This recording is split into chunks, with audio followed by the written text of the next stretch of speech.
We are group 6B Orange and we'll be talking about Native Alaskan hunting. Subsistence hunting is the act of hunting for the bare minimum needed for survival. By Alaskan law, subsistence hunting is a non-commercial, customary, and traditional use of fish and wildlife, meaning that the people of these communities hunt for food, not for trade or commercial selling. The cost of food in Anchorage, Alaska is 25% above the national average. Many cities are, however, smaller and more expensive than that, and transportation is an additional cost to get to these food sources. Subsistence hunting allows for many communities to be able to afford food year-round.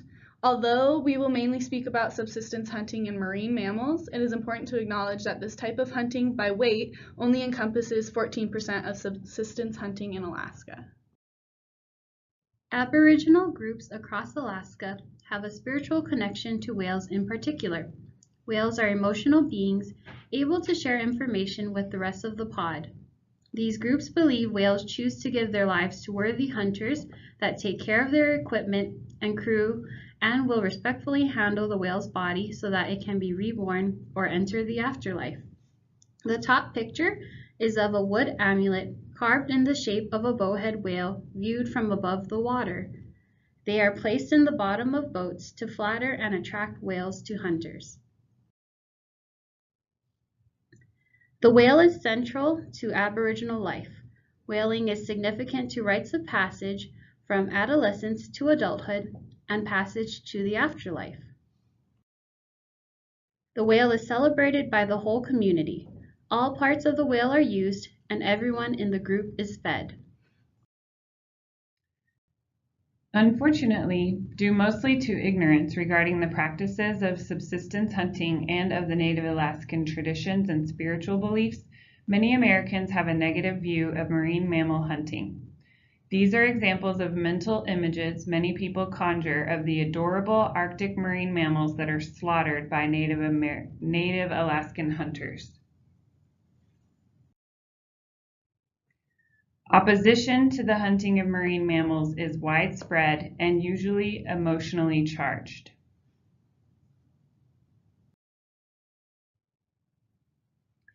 The general points brought up by many opponents of whaling include the potential for animal extinction, the belief that the animals' deaths are slow and painful, and that the loss of life is often wasteful. There are 8 whale species included on the International Whaling Commission's Aboriginal Subsistence Whaling Catch Limit list, and 3 of these are endangered species. Annual strike limits include 140 North Pacific gray whales, which are critically endangered, and 19 fin whales and only 2 bowhead whales per year. In fact, the word Eskimo is considered by Native Alaskans to be a politically incorrect slur, as it was originally a pejorative term meaning eater of raw flesh. In order to blend the ideas of these two cultures, we need to think about the view from the indigenous Alaskan people's perspective. For them, as we've discussed, whaling is based on sustenance living. One of their leaders said that without the whale, we would not be who we are. So obviously whaling is central to their culture.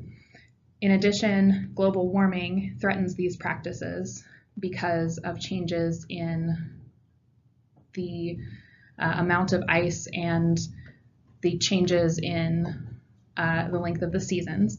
From the perspective of the rest of the world, many animal rights activist groups are actively working against whaling practices. Commercial whaling has been banned in countries with the exception of Japan, Norway, and Iceland, which still allow commercial whale hunting. Other animal rights groups are constantly working to end whaling practices, and global warming is at the forefront of everyone's mind. Recently, Greenpeace and a few other animal rights groups have expressed that they actually side with the Native Alaskan people when it comes to whaling practices because their hunts are conducted with respect for the animals. I think the continuation of education regarding the practices of whaling for the indigenous people is very important to the preservation of this practice for their culture. As far as the effects of global warming on the Native Alaskan people, it can be summed up in 3 points. The first, as temperatures increase, the ice melts, and the ice is very important in the way they bring the whales back to their community. As the ice becomes thinner, they can't slide the whales along the ice to bring it back to their villages. The second point is that the changes in temperature are changing animal behavior, and so their harvesting window is shrinking, or the animals have already gone through their mating practices prior to the opening of their hunting seasons. And so it's getting harder and harder for them to track the animals because of those changes in behavior. The third point is that the ice is very important in keeping the meat good throughout the winter, as they actually dig their cellars into the ice. And so this is leading to food spoilage, which then causes food shortages or the increased risk of diseases from eating spoiled meat. So global warming has a huge impact on the whaling practices of the Native Alaskan people. Veterinarian engagement in Native Alaskan culture involves two main roles: educators and clinicians.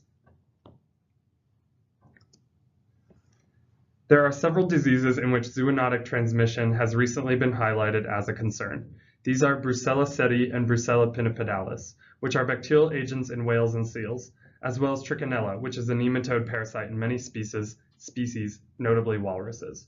In fact, Trichinella-infected walrus meat was found to be the cause of several outbreaks in Alaska in 2016 and 2017, tied directly to eating undercooked meat.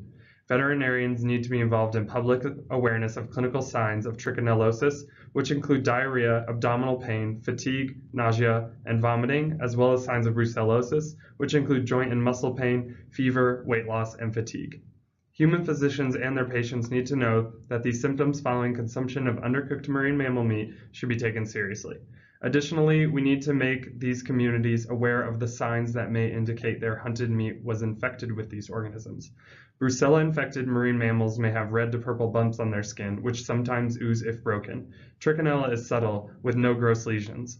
Walrus meat infected with Trichinella may not have visible worms in the meat, but cooking it thoroughly will ensure that any present are killed.